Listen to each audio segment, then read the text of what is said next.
নমস্কার বন্ধুরা, welcome to my channel. বিয়ে বাড়ির স্টার্টার মেনুতে অন্যতম একটা প্রধান মেনু হলো মাছের পকোড়া। সেই রেসিপি আজকে আপনাদের সাথে আমি শেয়ার করতে চলেছি।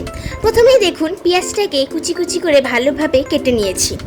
তারপর কাতলা মাছটাকে ভালো করে ভেজে নিয়ে সেটার ভেতরে যত কাটা আছে সেগুলোকে বের করে নিয়ে ভালো করে মেখে নিতে হবে। তো পেঁয়াজের সাথে সাথে লঙ্কাটাও ভালো করে কুচি কুচি করে কেটে নিয়েছি। তারপর একে একে মাছের মধ্যে পেঁয়াজ কুচি, লঙ্কা কুচি দিয়ে ভালো করে মেখে নেব।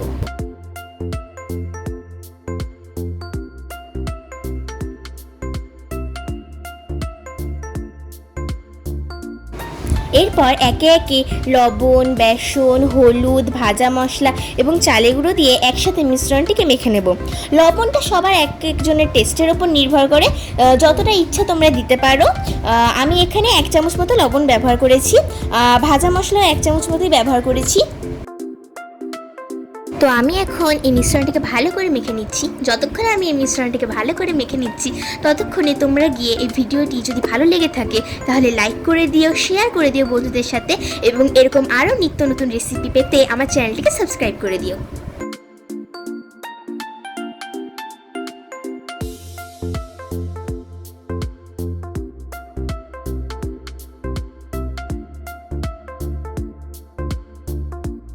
তো এরপর আমি এখানে আদা কুচি ও রসুন কুচি অ্যাড করে দেব। তোমরা চাইলে আদা বাটা ও রসুন বাটাও অ্যাড করতে পারো, এটা এক একজনের টেস্টের ওপর নির্ভর করছে। পকোড়া ভাজার জন্য তেল গরম হয়ে গেছে। ফ্লেমটাকে এখন লো মিডিয়ামে রেখে পকোড়াগুলোকে গোল্ডেন ব্রাউন হওয়া পর্যন্ত ভেজে নেব। একটা পিঠ ভাজা হয়ে গেলে আরেকটা পিঠ ভাজার জন্য উল্টে দেব।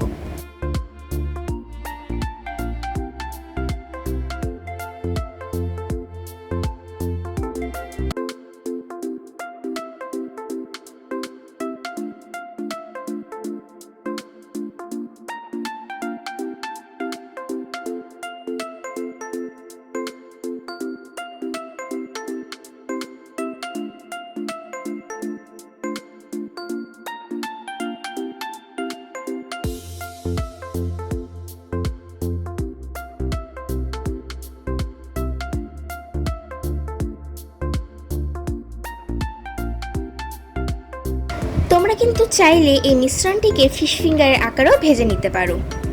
এখানে আমি কয়েকটি ফিশ ফিঙ্গারের আকারেও ভেজে নিচ্ছি।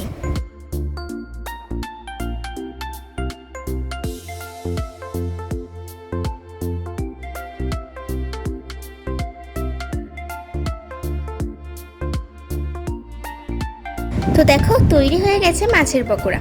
বিকেলে চায়ের সাথে এরকম 1 প্লেট মাছের পকোড়া হলে কিন্তু সন্ধেটা একদম জমে যাবে।